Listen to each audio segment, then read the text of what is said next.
Hello guys, welcome back to NFT Inspo. For today's video, we are going to show you how to use Klarna on Amazon. So if you're interested, let's start the tutorial. So first thing you need to do here is you need to ensure that you're using the latest version of the Klarna mobile app. Now in this case, go ahead and visit Google Play Store or the App Store and check if there are any updates. Now once you've updated your Klarna application, go ahead and log in into your account and you should be able to see the Klarna application home screen here. Now what we need to do next here is we need to look for the Amazon section. Now in this case, usually it's going to be listed under the featured store. Go ahead and click on Amazon. So if you don't see it there, make sure to search Amazon here and click on that link. Now once you click on it, it should redirect you directly to the Amazon website here.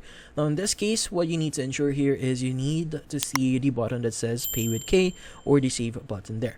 Now if the Pay with K option does not appear, you need to go back into your Klarna mobile application and try again accessing Amazon. Once you see Pay with K there, what you need to do next is basically just start getting your items. So in this case, go ahead and add your items, and once you've added all your items, click on Pay with K.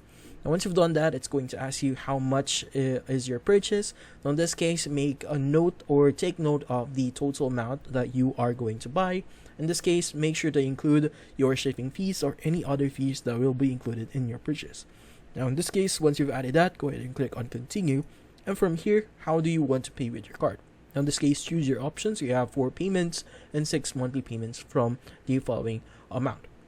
Now in this case, go ahead and click on Continue, and that's about it. So hopefully this video was able to help you. Like and subscribe to NFT Inspo. Thank you for watching.